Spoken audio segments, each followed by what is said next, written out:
Okay, so this is the screen we're going to be met with when the vehicle's first turned on. Now, one thing to note is that this one doesn't have the factory navigation built in, so that's why we're missing that navigation button. If we did have the factory navigation, it would show up in the middle.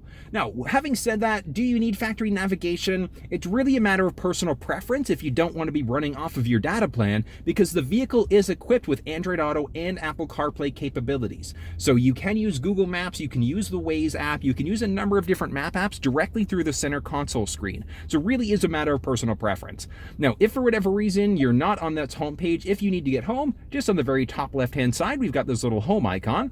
We're just going to press that, and that's going to bring us back to this basic home screen. Now, a couple things to point out. We do have the station that's currently playing. If our audio's off, it would obviously show that. And as you can see, we have the ability to add a phone in. We can add a phone in on the bottom. We can add a phone in down here also.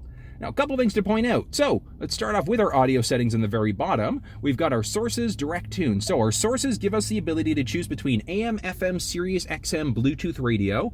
If our phone was connected, it would show up here as an entertainment source. Jumping back, we've also got the ability to direct tune, so we can just select a station. So we're going to hit 97.7 and enter. And as you can see, it's changed the station that way. We've also got the ability to use the tuning knob, or we can use the voice button on the steering wheel in order to change stations also. Now, in order to be able to save a preset, once you've changed to a station that you'd like, all you're going to do is press and hold, and that's going to save it for you. Oh, times like these. Let's crank this and see what it sounds like.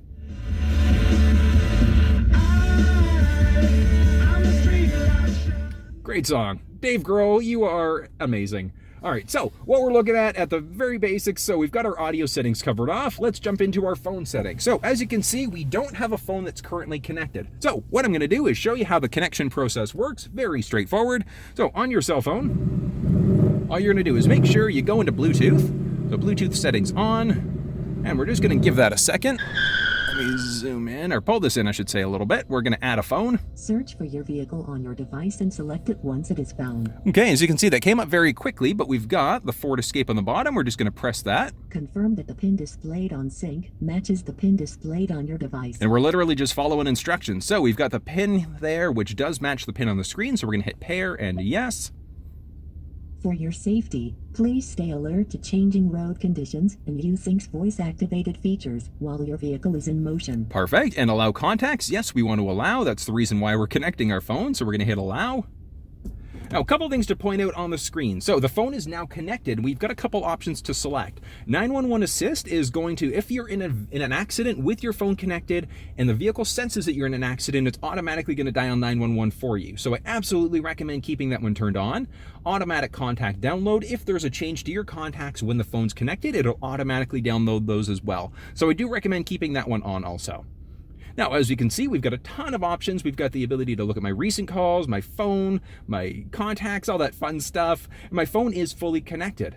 If we jump into apps, I've got LiveX Live, which is a radio app. You can use Spotify and things like that directly through the center console screen. So rather than having to flip through your phone, you can do it on this center console screen instead, which is amazing. It's great that you've got the capabilities to do that. If we were hooked up for Android Auto or Apple CarPlay, it would give us that capability. It would show us here as well.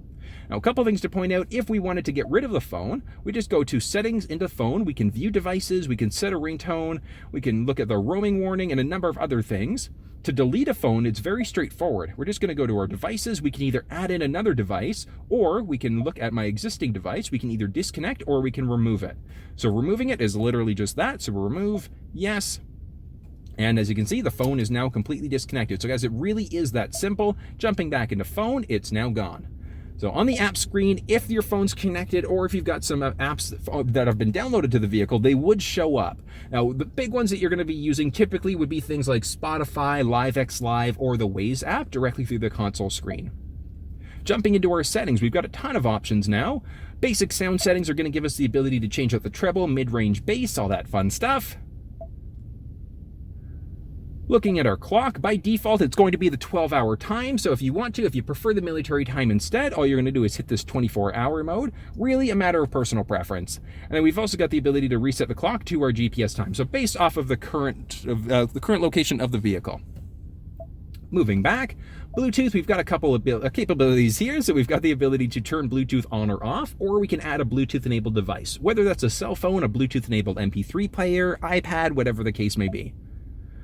And from down. Search for your vehicle on your device and select it once it is found. So we've got the ability to add a phone in using this button here also.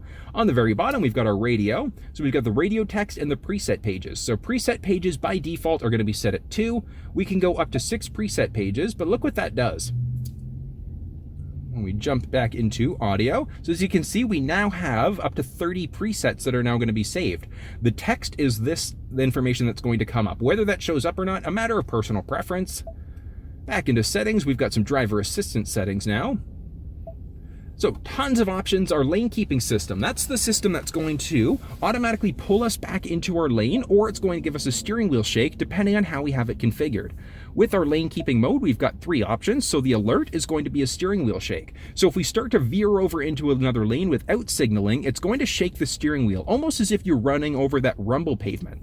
The aid is the one that's going to recenter you and pull you back into your lane, and then the alert and the aid will do both. So it's going to give you a little bit of a steering wheel shake, and it's going to recenter you. It's going to pull you back out of that way, back into your lane, I should say. The alert intensity is the intensity on that steering wheel shake. What does it feel like? Play around with the 3 settings so that you can feel what it's like. It's just the intensity of that steering wheel shake. Pre-collision assist, I absolutely recommend keeping this one on. If the vehicle recognizes that there's potentially going to be a collision, it's going to pre-charge the brakes for you. If you don't automatically respond yourself, the vehicle will do it for you. It'll brake in order to try to either avoid or minimize the impact of the collision. Rear camera delay, whether or not the rear camera is delayed or whether it comes on instantly when we switch it into reverse. Moving back, we've now got our blind spot system. So our blind spot system, let's flip you over a little bit. So blind spot system is going to be, where are we? Right there, that little guy. So that's going to highlight orange whenever somebody's entered the blind spot on either side of the vehicle. All right, so whether or not that one's on, matter of personal preference. Cross traffic alert, if a vehicle's coming perpendicular from you, so either from the left or the right, whether you see it or not, the vehicle will, and it will let you know if there's a potential collision. If you don't want that one, you can get rid of it. The driver alert is tied into the lane keeping system, so if you get too many warnings as you're veering over into lanes without signaling, it will let you know that you should probably rest. Last one is going to be the traction control. So we've got the ability to turn traction control on or off. Typically, you're going to do that if you're off-roading or if you're doing wintertime driving. Those are going to be our basic driver assistance settings. Next up are going to be some vehicles settings and jumping in. So how long is the vehicle going to idle for? We can do 30 minutes max, or we can turn it off so the vehicle will stay on all the time. My key is actually an interesting one. It gives you the ability to create a key with certain limitations. So that might be that the volume can only go past a certain level, or the radio won't play unless the seatbelt's in. The other one is the speed limiting. So if you want to make sure that a child doesn't go past, let's say, 120 kilometers an hour, or if you want to play a prank on a spouse, you can create a My Key, and you can limit the speed based on the key fob that's in the vehicle. Onboard modem serial number, very straightforward. Now, as I mentioned, this specific one doesn't have remote start built into the vehicle.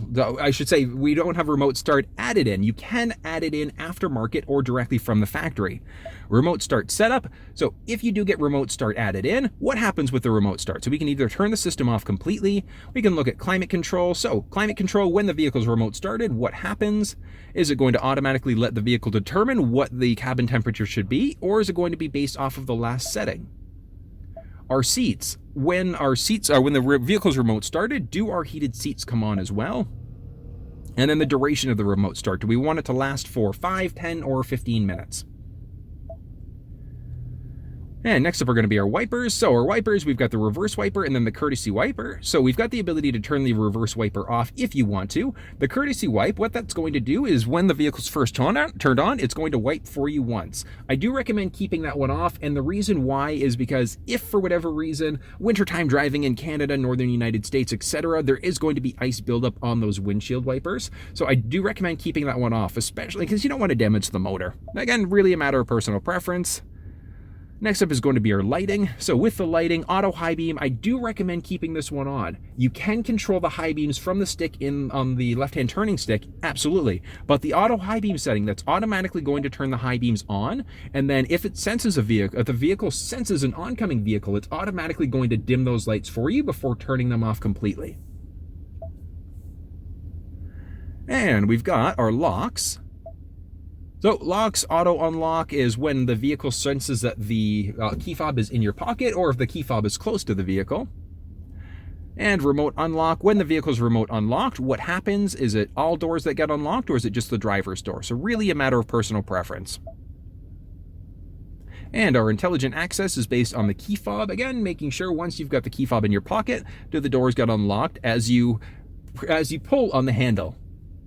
Those are going to be our basic vehicle settings. So with the exception, let's jump in the very bottom, our door keypad code. So the keypad code is a 5-digit combination that lets you get access to the vehicle without the actual fob. You can set it up so that there are different key codes available as well. It is going to be a 5-digit factory one by default, and you can add in a few other ones, again, if you've got a 5-digit number that you'd rather use instead. Forward Pass Connect. So the vehicle is equipped with an onboard modem, so you can use it as a wireless hotspot for up to 10 devices. Very straightforward. You do have to have a mobile data plan in order for that to work. That's going to be through Bell in Canada, Sprint down in the US. So vehicle hotspot, you can turn it on and off directly from this part of the screen. And scrolling over, Wi-Fi. So the vehicle is equipped with the ability to add in a Wi-Fi connection as well. Where you're going to use that is if you're at home and you're going to be doing the automatic updates. So I do recommend making sure automatic updates is turned on because it's automatically going to update the software and the firmware on the vehicle for you. The only thing that's not going to get updated, if you have the maps, it's not going to update the maps for you as well on Sync 3. Looking in some general settings, so we've got the ability to change our language, English, Spanish, French, our temperature, either Celsius or Fahrenheit, measurement units, kilometers, and liters per 100. You've got the ability to also switch between miles per gallon. Again, really a matter of personal preference, whether you're in Canada, US, or if you just have a general preference. Tire pressure, we've got a couple settings. Now this beep that we're getting, we've got the ability to turn that off just with this touchscreen beep. So really a matter of personal preference. Other one to point out is going to be, very bottom, our master reset. So if for whatever reason, if you're selling the vehicle, if the screen's giving you some troubles, just do a master reset and that's going to set it back to our factory defaults. And back, 911 assist, as I mentioned, the vehicle will automatically dial 911 for you if it recognizes that you've been in a collision. So I do recommend keeping that one turned on. So using mobile apps, there are some apps that are going to be available. You can use it in the center console screen. A few of them are going to be the Waze app, Spotify, LiveX Live, things like that. Our display mode. So display, we've got a couple options. So we can either turn the display off completely, press the screen to turn it back on. We can get a little bit more of a calming screen instead. Same thing, press in order to reactivate. Now let's jump back into settings. And we've got a couple different modes. So we can select the brightness, we can change that out, but we've also got daytime, nighttime, or the auto mode. Auto mode means the vehicle's automatically going to switch between that day or nighttime mode, just depending on how bright it is outside. But I personally love the look of the nighttime mode just because I love the color blue, so let's give that a second to update. So I think that looks really, really sharp, but again, that's just a matter of my own personal opinion. So you can go to auto if you want the vehicle to determine if you're going to be in that daytime or nighttime mode. Give it a second there to update, and there we go. Jumping back out, last two. So last one is going to be our voice control. So voice control settings gives us the ability to use the button on the steering wheel to do a few things. With the advanced mode, that one is an interesting one. I want you to listen for a second. Tune to 94.9.